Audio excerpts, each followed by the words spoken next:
بلا تکلف talk show میں طاہر گورا آپ کی خدمت میں حاضر ہے۔ ناظرین، آج کل امام ذاکر نائک کا مسئلہ ایک بار پھر منظر عام پر ہے۔ وہ یوں کہ ڈھاکہ میں جو ٹیررسٹ اٹیک ہوا لاسٹ ویک، اس کے جو ذمہ دار ٹیررسٹ تھے ان میں سے 2 کا تعلق ذاکر نائک کے ساتھ جوڑا جا رہا ہے اور کہا جا رہا ہے کہ وہ ان کے فالوورز تھے۔ بنگلہ دیش کی حکومت نے ہندوستان سے مطالبہ کیا کہ وہ ذاکر نائک کی تعلیمات کو ایگزامن کریں، اور اس کے علاوہ انہوں نے انویسٹیگیشن کی بات کی۔ ہندوستان کا میڈیا اس بات پہ آج کل بحث کر رہا ہے کہ کیا ذاکر نائک صاحب کو ہندوستان میں ان کی بات چیت کو بین کر دیا جائے۔ کینیڈا میں ذاکر نائک کی انٹری 2010 میں غالباً بین ہوئی، اور کہا جاتا ہے کہ ذاکر نائک کینیڈا اور انگلینڈ میں بین ہیں، مگر ہمیں اس کی ایگزیکٹ انفارمیشن نہیں ہے کہ کیا وہ مستقل بین ہیں یا نہیں۔ یہ ایک الگ بحث ہے۔ جو یہ کہا جا رہا ہے کہ ذاکر نائک کے خیالات کو بین کیا جائے، ذاتی طور پر میں اس کا حامی نہیں ہوں، اس لیے کہ یہ فریڈم آف پریس کے خلاف بات ہے۔ ذاکر نائک صاحب کو جب میں خود سنتا ہوں، ان کی تقریروں کو دیکھتا ہوں پیس ٹی وی پر، تو مجھے احساس ہوتا ہے، مجھے ایمانداری سے کہنا پڑتا ہے کہ بطور امام اسلامک تھیولوجی کے حوالے سے ان کی گہری نظر ہے، اور اس کے ساتھ ساتھ جو بین الاقوامی مذاہب ہیں ان پر بھی ان کی گہری نظر ہے۔ مجھے ان کے ساتھ اگر کہیں اختلاف ہوتا ہے تو ان کے طریقہ کار سے ہوتا ہے کہ جس طرح وہ انٹرپریٹ کرتے ہیں، مجھے یوں لگتا ہے کہ جیسے وہ لٹرلسٹ ہیں، جیسے وہ آج کے 21ویں صدی کے تناظر میں مسائل کو دیکھنا نہیں چاہتے اور مسلمانوں کو اور اسلام کو 6ٹھی صدی کے تناظر میں دیکھنا چاہتے ہیں۔ مجھے یوں لگتا ہے، مگر کہیں کہیں جب میں ایمانداری کے ساتھ ان کو سنتا ہوں تو مجھے لگتا ہے کہ وہ اتنے بھی فرسودہ یا پرانے خیالات کے حامل نہیں ہیں، وہ کہیں کہیں بہت کھل کے بھی بات کرتے ہیں۔ میں نے یہ لمبی چوڑی تمہید اس لیے باندھی کہ آج میرے ساتھ اسٹوڈیو میں ایک ایسی ہستی تشریف فرما ہیں جنہیں امام ذاکر نائک کے ساتھ کام کرنے کا موقع بھی ملا، ان کے ساتھ انٹریکشن بھی رہا، اور خود بھی وہ ایک جید امام ہیں، اور ان کا جو رویہ ہے اسلام کے بارے میں وہ بہت ہی ماڈرن ہے۔ میں خوش آمدید کہتا ہوں بلا تکلف اسٹوڈیو میں امام قمر الخان صاحب کا۔ امام صاحب تشریف آوری کا بہت بہت شکریہ۔ میں نے لمبی تمہید اس لیے باندھی کہ میں اپنے ناظرین کو وہ بیک گراؤنڈ کچھ دینا چاہتا تھا، اور اس بیک گراؤنڈ سے آپ کو بھی اندازہ ہوا کہ بات چیت کہاں سے ہم شروع کرنا چاہتے ہیں اور کدھر لے کے جانا چاہتے ہیں۔ میری ساری تمہید آپ نے سنی، آپ اس کے بارے میں کمنٹ کیا کرتے ہیں؟ جناب طاہر صاحب، بہت بہت شکریہ مجھے اس محفل میں بلانے کا، اور میں کوشش کروں گا کہ میں سچائی کے ساتھ جو مجھے علم ہے وہ علم آپ کے ساتھ شیئر کروں یہاں۔ ڈاکٹر ذاکر نائک کو میں اس وقت سے جانتا ہوں جب وہ بیچارے صحیح طریقے سے بول نہیں پاتے تھے، کیونکہ ان کے زبان میں لکنت تھی، اور انہوں نے شیخ احمد دیدار رحمۃ اللہ علیہ سے ملاقات کر کے ان سے تعلیم حاصل کی، اور کمپیریٹیو ریلیجن میں انہوں نے وہ مہارت حاصل کی جس کی وجہ سے ان کا نام پوری دنیا میں روشن ہوا۔ میں خود شیخ احمد دیدار کی باتوں سے کافی متفق تھا۔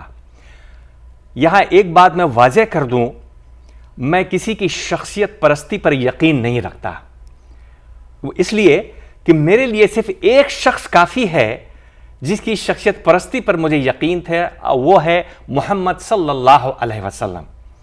قرآن کے اندر تقلید کا لفظ نہیں ہے، اس لیے میں لفظ اطاعت یوز کروں گا۔ اس کے بعد جتنے بھی ہمارے علماء آئے ہیں، ان کے جتنے بھی خیالات ہیں میں ان کو سنتا ہوں، سراہتا ہوں، لیکن جب اتباع کی بات آتی ہے تو صرف اتباع میرے لیے قرآن اور محمد صلی اللہ علیہ وسلم ہے۔ ڈاکٹر ذاکر نائک نے بہت لمبا سفر کیا ہے. ڈاکٹر ذاکر نائک کے بارے میں جب میں نے شیخ احمد دیدات سے دریافت کیا، میں بہت کلوز تھا شیخ احمد دیدات کے، اور میرے جیسے ہزاروں لوگ ہوں گے جو یہ کہیں گے کہ وہ احمد دیدات صاحب سے بہت کلوز تھے. بہرحال شیخ دیدات رحمۃ اللہ علیہ نے مجھ سے کہا، قمر ہی از احمد دیدات پلس. اس وقت مجھے یقین ہو گیا کہ شیخ احمد دیدات کی سرپرستی ڈاکٹر ذاکر نائک کے ساتھ ہے. شیخ احمد دیدات اب دنیا میں نہیں رہے. شیخ احمد دیدات بائبل کے اسکالر تھے. He was not an Islamic scholar, but he was a scholar of Bible. And he perfected comparative religion. اور اس طریقے سے انہوں نے اسلام کی بات کو لوگوں کے سامنے رکھی، اور اسی کو ڈاکٹر ذاکر نائک نے فالو کرنے کی کوشش کی. میں یہ کہوں گا، میدان میں شہ سواری گرتے ہیں. وہ شہ سوار جو گرتا نہیں ہے پھر وہ شہ سوار نہیں ہے. ڈاکٹر ذاکر نائک اتنے طویل عرصے کے بعد انہوں نے نہ ہی صرف ابراہمک بکس کا ادھین کیا ہندی میں، بلکہ گیتا رامائن کا بھی ادھین کیا، اور انہوں نے ہندو دھرم، جین دھرم، سکھ دھرم، عیسائی دھرم، یہودی دھرم، سب کو انہوں نے ادھین کیا اور تلنا کرنے کے بعد انہوں نے پیس ٹی وی شروع کی. اور وہاں وہ پیس ٹی وی کے ذریعے ایک پیغام دینا چاہتے ہیں کہ ہمارا سب کا جو خالق ہے، جو کریٹر ہے، وہ ایک ہی خدا ہے. بلکہ لفظ خدا میں نارملی یوز نہیں کرتا، میں اللہ یوز کرتا ہوں، کیونکہ اللہ کے معنی ہوتے دی گاڈ. نہ اس کا پلورل ہوتا ہے نہ اس کا فیمیل ہوتا ہے. The God is one. لیکن جسٹ فار انڈرسٹینڈنگ، خدا کہیے آپ، ہندی میں ہم ایشور کہتے ہیں، انگریزی میں ہم گاڈ کہتے ہیں، ہبری میں ہم الوہیم کہتے ہیں. تو اس طریقے سے مختلف نام اس ذات باری تعالیٰ کا ہے جس کی پریچنگ ڈاکٹر ذاکر نائک کرتے ہیں. اب سوال یہ ہے کہ بنگلہ دیش میں جن لوگوں نے یہ اعتراف کیا کہ وہ ڈاکٹر ذاکر نائک کو فالو کرتے ہیں، اس لیے انہوں نے وائلنس کیا. پہلی بات تو میں تہہ دل سے بنگلہ دیش کی عوام کے ساتھ ہوں، حکومت کے ساتھ ہوں اس ٹریجڈی میں، کیونکہ جو لوگ باہر سے آئے تھے بنگلہ دیش کی تعمیر کے لیے، انہی کو قتل کیا گیا ڈھاکہ میں. یہ اسلام کے خلاف ہے اور اسلام اس کی سخت مذمت کرتا ہے. میری زبان سے نہیں، قرآن کے اندر ہے، حدیث کے اندر ہے. اب نام ڈاکٹر ذاکر نائک کا کیوں وہاں آیا؟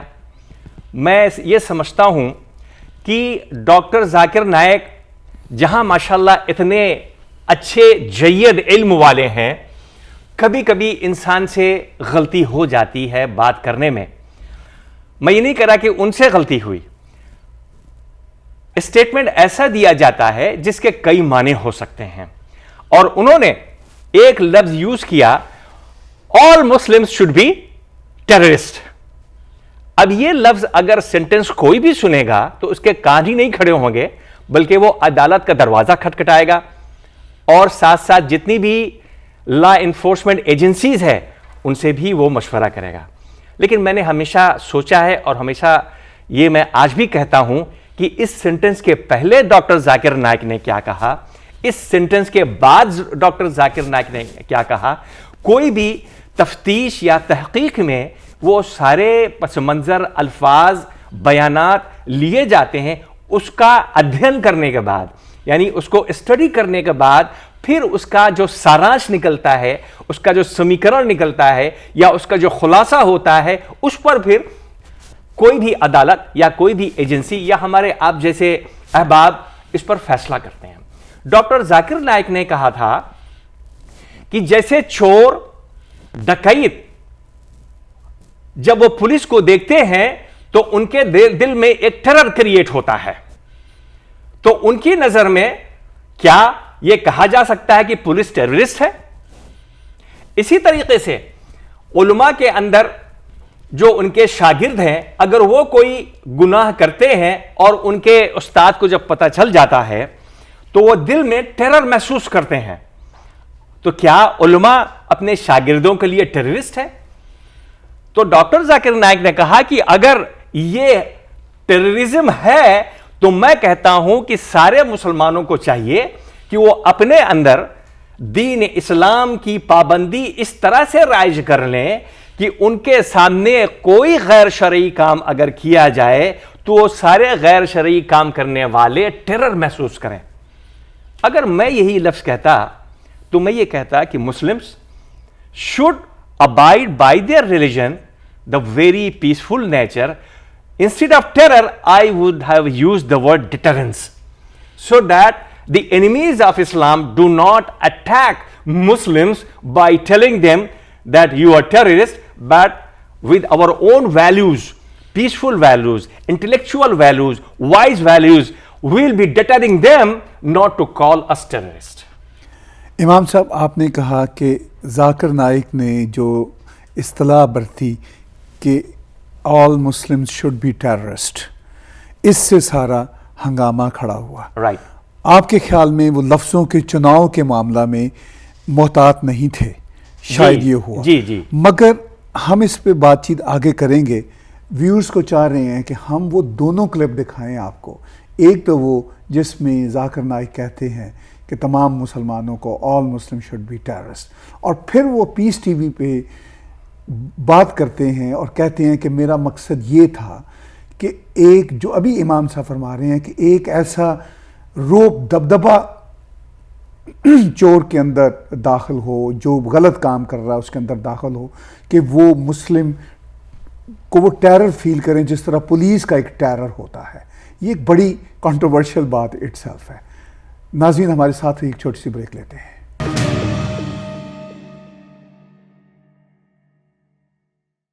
So you as a Muslim saying that Osama bin Laden is right or wrong, have you checked up? Bombing in Nigeria, American consulate, Osama bin Laden, headlines. Did or not? We don't know.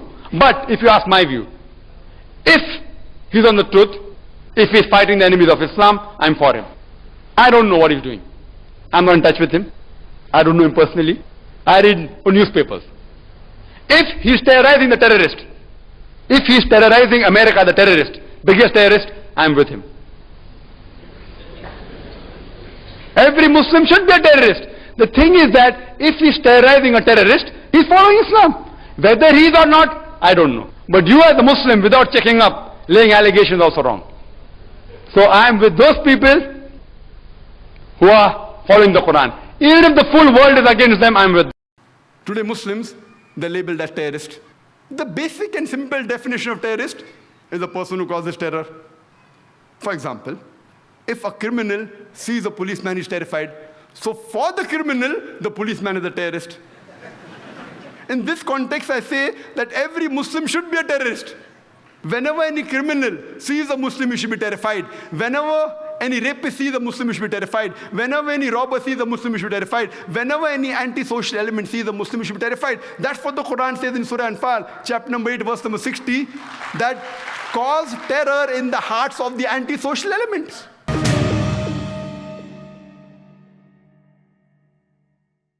Welcome back viewers. آپ نے دونوں clips دیکھے. امام صاحب یہ clips آپ نے بھی دیکھے.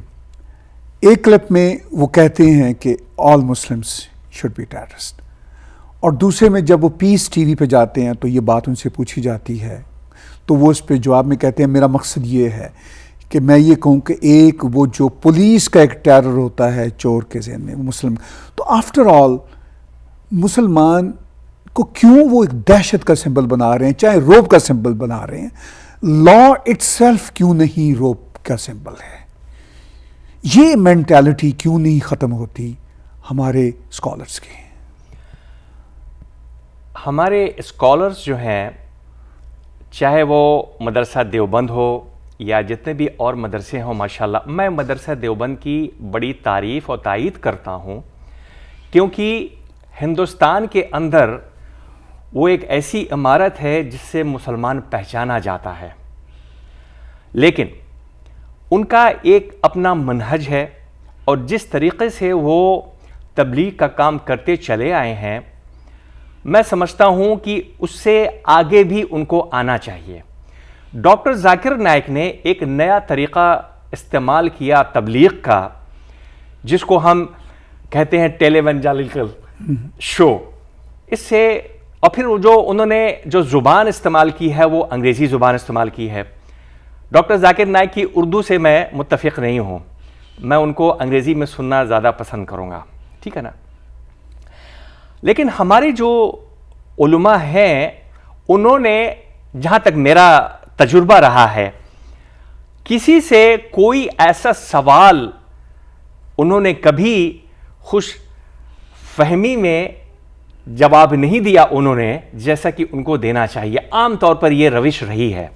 کسی نے سوال کیا کہ یہ بتائیے کہ بی بی عائشہ جنگ جمل میں کیوں گئیں، تو فوراً سائل کو دبا دیا گیا، خبردار اس بارے میں سوال مت کرنا. اسی طریقے سے یزید کے بارے میں سوالات ہوئے، وہاں بھی ہمارے علماء نے دبا دیا، خبردار اس بارے میں سوال مت کرنا. آپ نے یزید کی بات کی، میں آپ کو ٹوکتا ہوں، تو امام ذاکر نائک نے تو بڑا متنازع اس پہ جواب دیا ہوگا. دیکھیے، پہلی بات تو یہ، اگر ہم امت مسلمہ کے اتحاد کے پابند ہیں تو ہمیں یہ بھی پتہ ہونا چاہیے امام حسین رضی اللہ تعالی عنہ کا جو قتل ہوا تھا کربلا میں، وہ یزید کی حکومت کے درمیان اور ان کے فوجیوں نے کیا تھا. اس میں کوئی نا اتفاقی نہیں ہے. اب ہمارے مسلمانوں کا ایک طبقہ یزید کو اس نظر سے نہیں دیکھتا جس نظر سے یزید کے ماننے والے اس دوران دیکھتے رہے ہوں گے.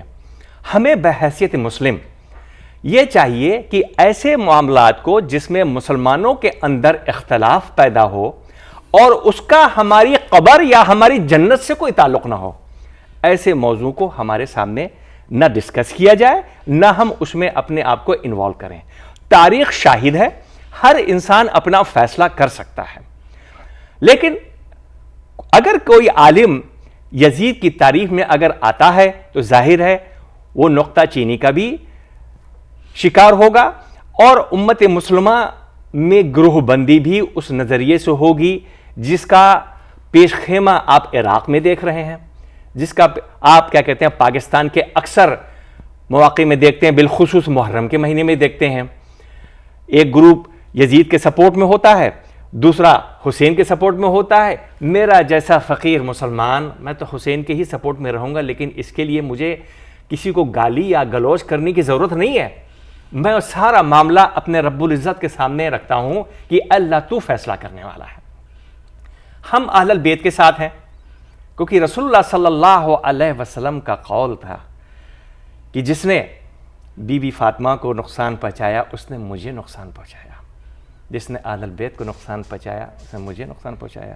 تو رسول اللہ صلی اللہ علیہ وسلم کی عزت کے لیے، ان کی محبت میں ہم اپنی زبانوں کو خاموش رکھتے ہیں اور ہم امام حسین اہل البیت کے ساتھ کھڑے ہوتے ہیں. وہ تو درست ہے. اور میری ذاتی رائے میں، حقیر رائے میں، اختلاف میں بھی کوئی حرج نہیں ہوتا، مگر جب معاملات غیر ذمہ داری کے ساتھ ہوں، اختلاف غیر ذمہ داری کے ساتھ ہو، تو پھر شاید مسئلہ ہوتا ہے.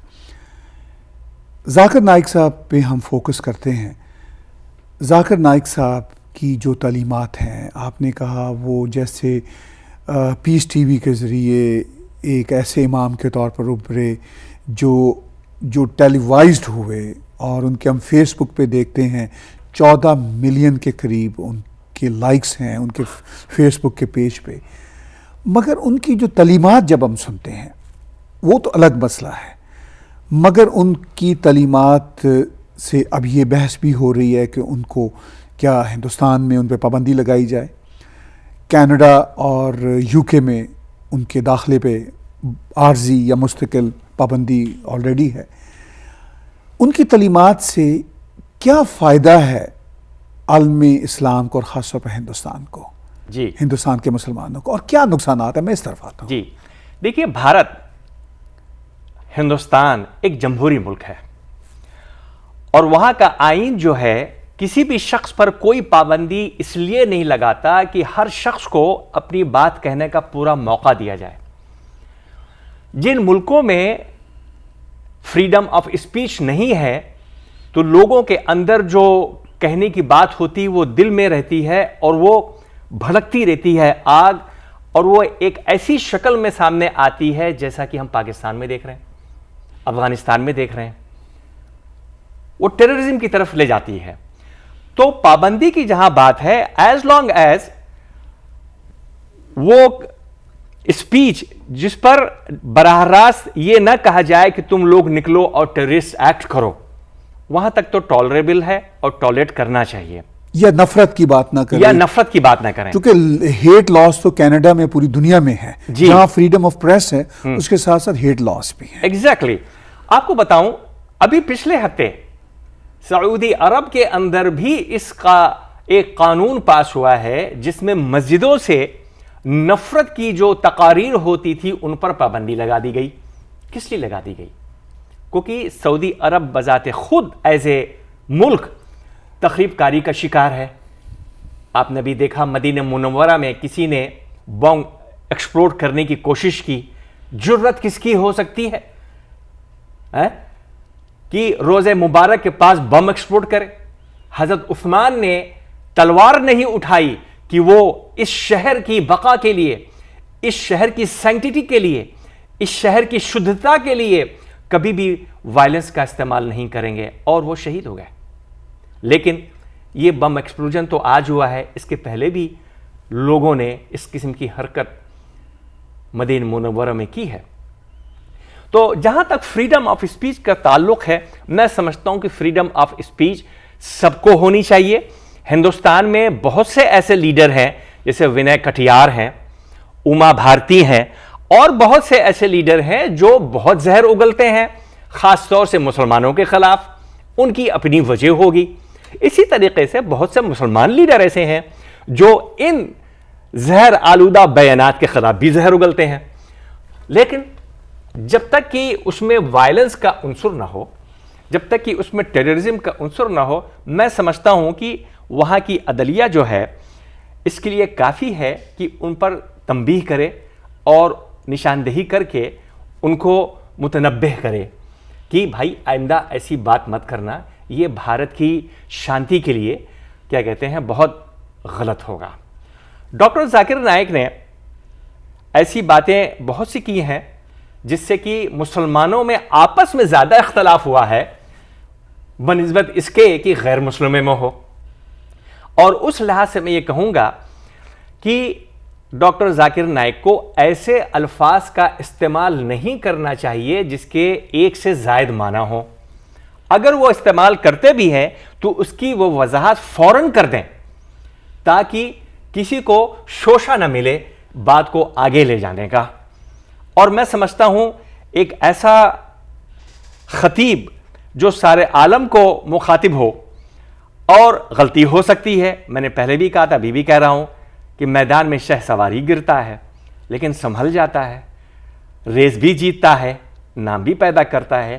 میں اس قابل تو نہیں ہوں کہ ڈاکٹر ذاکر نائک کو کوئی مشورہ دے سکوں. ماشاءاللہ ہی از اے بگ عالم, ویری ویری لرنڈ پرسن, لیکن حکمت کا تقاضا ضرور ہے کہ ایسی بات کہیں جو قابل قبول ہو اور ان پر نقطہ چینی کرنے والا کوئی کھڑا نہ ہو سکے.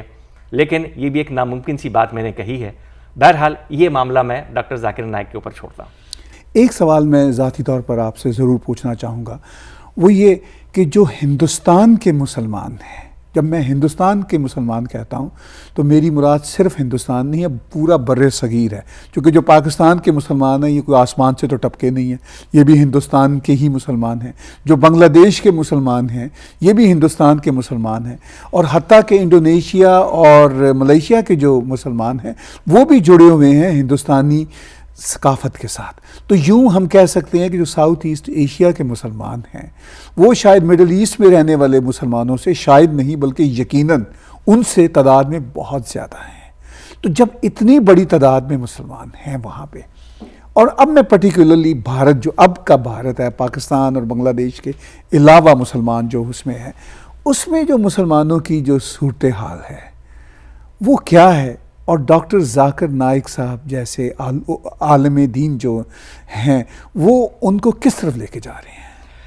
پہلی بات تو یہ کہ ایک بات میں اور آپ کو بتا دوں, غیر اس کے کہ ڈاکٹر ذاکر نائک نے کیا کہا اور کن غلط الفاظ کا استعمال کیا، اور 2 ٹیررسٹ بنگلہ دیش میں اس سے متفق ہو کر انہوں نے یہ کام کیا، حالانکہ باقی جو ٹیررسٹ تھے وہ ڈاکٹر ذاکر نائک سے متفق نہیں تھے، اس کے باوجود بھی وہ اس میں شامل تھے۔ تو ایک تو نقطہ یہ ہے۔ دیکھیے، میرا کہنے کا مقصد یہ ہے، البرٹ آئنسٹائن اس نے نیوکلیئر ٹیکنالوجی کا انوینشن کیا۔ کیا ہیروشیما اور ناگاساکی میں مرنے والے البرٹ آئنسٹائن کو اس کا ذمہ دار ٹھہرا سکتے ہیں؟ رشیا کا سائنٹسٹ کلاشنکوف، اس نے AK-47 ایجاد کی، اس سے ملینز کے لوگ مرے۔ کیا کوئی یہ کہہ سکتا ہے کہ کلاشنکوف جو بذات خود جو تھا اس کی وجہ سے ملین سے لوگ مرے ہیں اور وہ ٹیررسٹ کی طرف اس نے راہ ہموار کی ہے؟ کوئی نہیں کہے گا۔ اسی طریقے سے میں ڈاکٹر ذاکر نائک کو بھی اس کا قصوروار نہیں قرار دیتا کہ جو بنگلہ دیش میں ہوا ہے اس کے ذمہ دار ڈاکٹر ذاکر نائک ہیں، ہرگز نہیں۔ لیکن یہ ضرور کہوں گا کہ ڈاکٹر ذاکر نائک کو چاہیے کہ اپنے اسپیچ میں ایسے لفظوں کا، ایسے الفاظ کا استعمال کریں جس سے کہ لوگوں کو جو نظریہ ہے لوگوں کا وہ صحیح نظریہ برقرار رہے، اور اس میں 2 فصلی باتیں نہ ہوں کہ ایک اس کو لے کر کے بنگلہ دیش میں ٹیرر کریٹ کرے، دوسرا اس کو لے کر کے خانہ کعبہ کا طواف کرنا شروع کر دے، ٹھیک ہے نا؟ بلکہ ایسا ہونا چاہیے کہ ان کی تقریر کو سننے کے بعد ان کا ایمان اور تازہ ہو، اللہ اور اللہ کے رسول کے دین کو مسلمانوں میں پھیلائیں اور غیر مسلموں کے ساتھ بھی اس کو شیئر کریں۔ شیئر سے مراد یہ کہ ان کو بتائیں اور ان کی بھی سنیں۔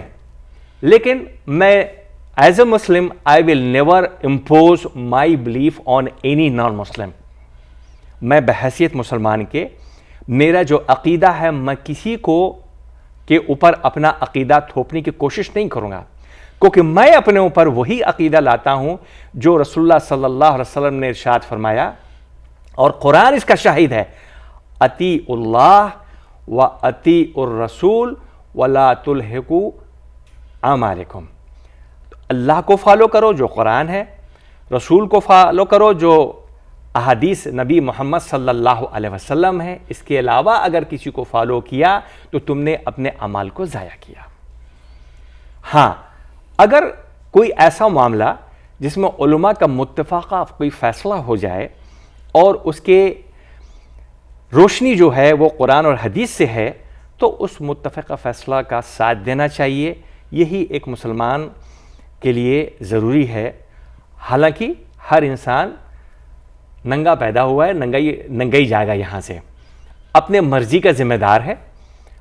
وہ بحیثیت انسان کے، اس کے فہم میں جو کچھ بھی آتا ہے وہ اپنا استعمال کریں۔ اس کو ہم کہتے ہیں freedom of speech, freedom of religion, freedom of expression, جو ہم کو کینیڈا میں ملا ہے۔ یہ آزادی ان ملکوں میں نہیں ہے، خاص طور سے بر صغیر کے ملکوں میں تو ہے ہی نہیں ہے۔ آج کل جو پاکستان نے تجربہ کیا تھا انتہا پسندی کا، وہی روش ہندوستان کے کچھ علاقوں میں وہی انتہا پسندی میجورٹی کمیونٹی کے کچھ لوگ کر رہے ہیں۔ یہ ہندوستان کے لیے فائدہ مند نہیں ہوگا۔ پاکستان میں انتہا پسندی کی وجہ سے جو تباہی آئی ہے، میں نہیں چاہتا کہ میرا وطن ہندوستان اس کی لپیٹ میں آئے، اور میں دل میں اپنے ملک کے لیے شبھ کامناؤں کے ساتھ یہ دعا کرتا ہوں کہ اللہ ہندوستان کے اتحاد کو، ہندوستان کے عوام کو، ہندوستان کے تمام جو اقلیت ہیں ان کا تحفظ، اور جو اکثریت کی جو جماعت ہے ایز اے بڑے بھائی، ان کو بھی چاہیے کہ وہ تمام ہندوستانیوں کو اپنے برابر ہندوستانی سمجھیں اور ہندوستان کی بقا کے لیے اپنا قوت کا استعمال کریں۔ اور دھرم کی آزادی ہندوستان میں پہلے تھی، آج بھی ہے، اور میں متوقع ہوں ہندوستانی کانسٹیٹیوشن سے کہ یہ آئندہ بھی رہے گی۔ بہت شکریہ آج کی ہماری گفتگو میں شریک ہونے کا، اور ہم ممنون ہیں کہ آپ ہمارے ساتھ شامل ہوئے، اور ناظرین آج کا شو دیکھنے کا بہت بہت شکریہ۔ number 1 multicultural channel. This is TAG TV.